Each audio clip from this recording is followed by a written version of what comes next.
Assalamualaikum warahmatullahi wabarakatuh. Alhamdulillahirrabbilalamin. Wassalatu wassalamu ala asrafil anbiya'i wal mursalin wa ala alihi wa sahbihi ajmain, amma ba'du. Selamat siang semuanya. Kembali lagi dengan saya Senditeka Pratama. Di sini saya akan mereview seperti biasa buku yang telah saya review dalam video sebelumnya. Langsung saja, untuk mempersingkat waktu, langsung saja. Yang pertama yaitu buku Rekonstruksi Sejarah Al-Quran.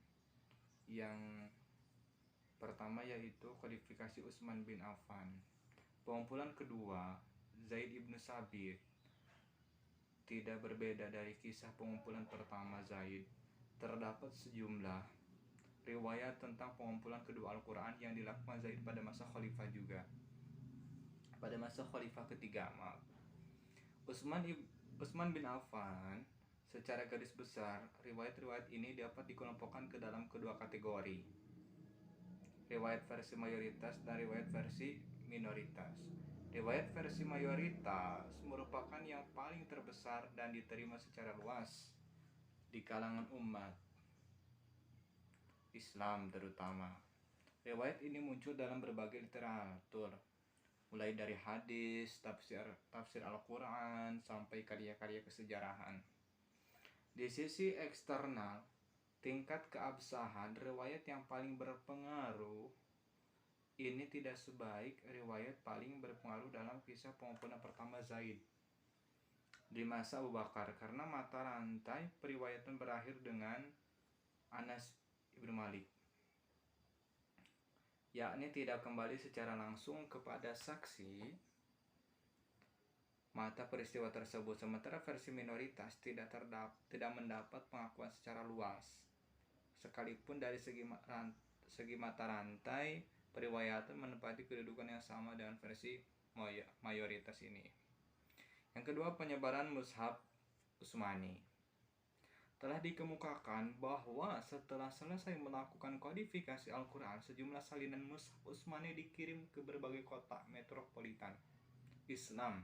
Riwayat-riwayat ke berbagai kota metropolitan Islam. Riwayat-riwayat tentang jumlah mushaf yang berhasil diselesaikan penulisannya dan ke kota-kota mana saja ia dikirim sangat beragam.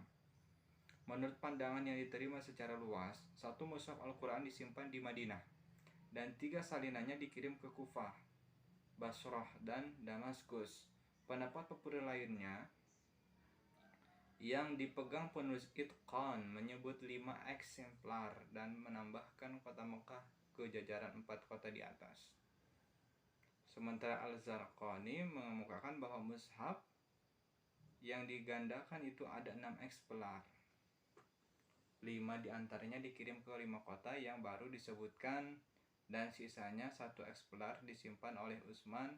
Mushaf di tangan Utsman inilah yang kemudian dikenal sebagai Al-Imam atau mushaf induk. Sedangkan Ibnu Abu Dawud menuturkan pandangan Abu Hatim Al-Sijistani bahwa mushaf yang berhasil diselesaikan penulisannya sejumlah 7 eksemplar, serta menambahkan kota Yaman dan Bahrain ke dalam jajaran 5 kota penerima salinan mushaf tersebut. Selanjutnya, varian-varian mushaf Utsmani. Sebagaimana telah diungkapkan, mushaf-mushaf yang diedarkan Utsman ke beberapa kota metropolitan Islam memiliki sejumlah variasi yang keberadaannya dikaitkan dengan kesalahan yang dilakukan secara tidak sengaja oleh para penyalin Al-Quran. Yang terakhir, otentisitas dan integritas mushaf Utsmani. Hadis dan integritas mushaf Utsmani secara doktrinal dipandang telah mencakup keseluruhan wahyu ilahi yang diterima Muhammad, yang semestinya dimasukkan ke dalam kompilasi tersebut. Tetapi sejumlah riwayat yang sampai ke tangan kita dewasa ini juga memberitakan eksistensi sejumlah wahyu lainnya yang tidak terekam secara tertulis Di dalamnya materi-material ekstra Quranik ini sebagian besarnya dikemukakan dalam bahasan panjang lebar para ulama tentang nasikh dan mansukh. Sebagian lagi direkam dalam kumpulan hadis qudsi yang sejak awal Islam telah dipandang sebagai bukan bagian Al-Quran, sekalipun sama-sama bersumber dari Tuhan. Selanjutnya buku yang kedua yaitu buku History the Quranic Text karya Profesor Dr. MM Al-Azami. Yang pertama yaitu Mushaf Utsmani.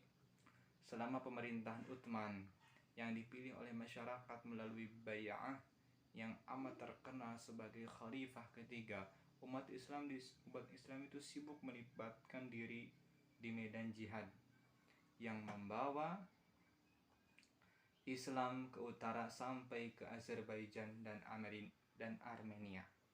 Berangkat dari suku kabilah dan provinsi yang beragam, sejak awal para pasukan tempur memiliki dialek yang berlainan dan Nabi Muhammad di luar kemestian telah mengajar mereka membaca Al-Quran dalam dialek masing-masing. Karena dirasa sulit untuk meninggalkan dialeknya secara spontan, seseorang bisa jadi keheran-heranan